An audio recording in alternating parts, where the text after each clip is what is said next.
दोस्तों हमेशा से मेरा मानना था कि जापान जो है वो सोया हुआ शेर है।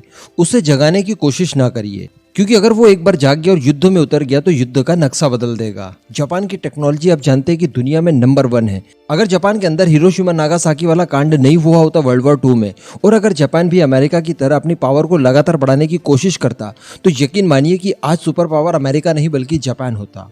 बहुत जबरदस्त टैलेंट है जापान के अंदर, लेकिन जैसे ही हिरोशिमा नागासाकी वाला कांड हुआ, वर्ल्ड वॉर 2 जापान हारता है, उसे सरेंडर करना पड़ता है, कई लोगों की जानें गंवानी पड़ती है। उसके बाद जापान डिसाइड करता है कि अब वो शांति से रहेंगे, किसी तरह का कोई युद्ध किसी से नहीं करेंगे और ना ही अपनी सैन्य पावर को कभी बढ़ाएंगे। लेकिन चाइना, रशिया और नॉर्थ कोरिया जैसे देशों ने उसे परेशान कर दिया और उसको इस बात के लिए बाध्य कर दिया कि वो अपनी सैन्य पावर बढ़ाए।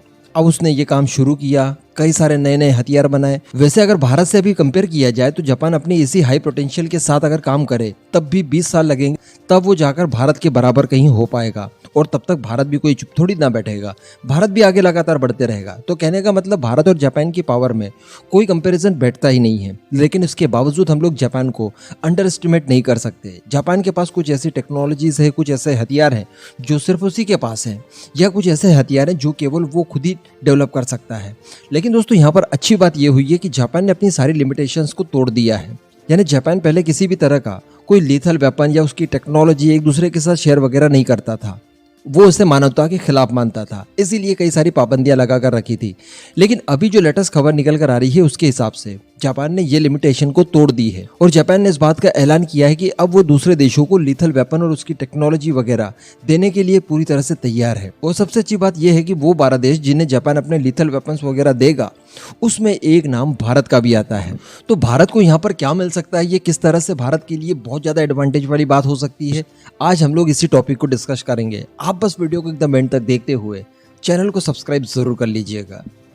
दोस्तों इस समय अगर जापान के सबसे बड़े चैलेंज को देखा जाए तो वो है हाइपरसोनिक मिसाइल्स।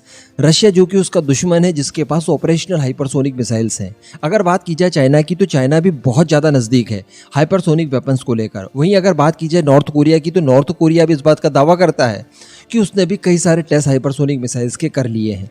ऐसी परिस्थिति में हाइपरसोनिक मिसाइल्स बड़ी आसानी से जापान को न्यूट्रलाइज कर सकते हैं और जापान के पास कोई भी मौका नहीं होगा उन्हें डिफेंड करने के लिए, क्योंकि हम लोग ये जानते हैं कि आज जितने भी काउंटर मेजर बनाए गए हैं वो हाइपरसोनिक मिसाइल्स के अगेंस्ट काम नहीं करते।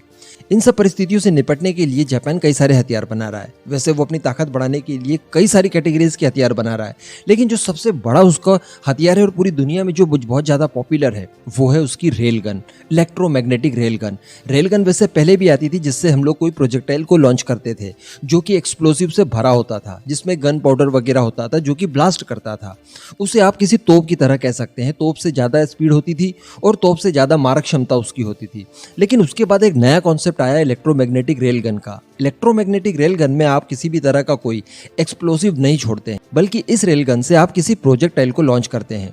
एक बहुत ही आसान और सरल अगर उदाहरण हम लोग समझें तो आतंकियों को और पत्थरबाजों को कंपेयर कीजिए। जब आतंकी कोई चीज फेंकते हैं तो वो ग्रेनेड होता है, जो कि बॉम्ब वगैरह होता है, हथगोला, और वो ब्लास्ट करता है, उसमें बारूद होता है। लेकिन पत्थरबाज क्या फेंकते हैं? पत्थर, जो कि डायरेक्टली चोट करता है अपनी काइनेटिक एनर्जी से। वो किसी भी तरह का ब्लास्ट वगैरह नहीं करता।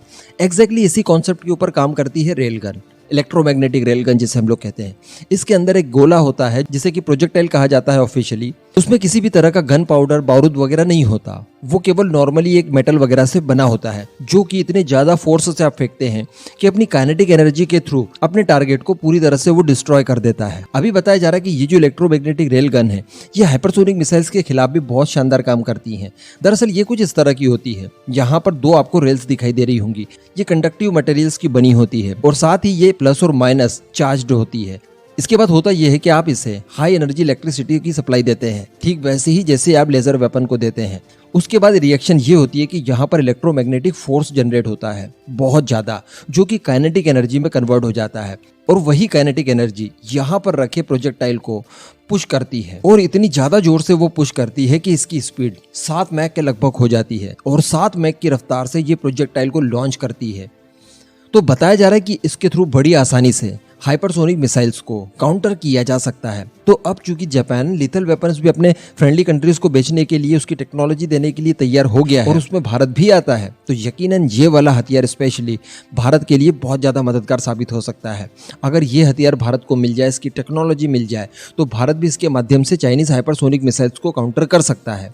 वैसे यहाँ पर मैं आपको बता दूं, और बड़ी खुशी की बात है कि डीआरडीओ ने भी इस तरह की रेलगन को डेवलप किया है। वैसे अभी ये जो प्रोजेक्ट है वो ऑनगोइंग है, अभी वो चल रहा है। 2007 में इसका टेस्ट भी किया गया था और वहां पर डीआरडीओ ने भी 7 मैक की स्पीड हासिल की थी, लेकिन इसके बाद कोई भी इसके ऊपर अपडेट नहीं निकल के आया। 2007 और 2022 यानी 5 साल का लगभग समय हो चुका है। 5 साल के अंतराल में भी अभी कोई बड़ा डेवलपमेंट इसको लेकर निकल कर नहीं आया है, यानी कहीं ना कहीं हमें दिक्कत जा रही है इसे डेवलप करने में।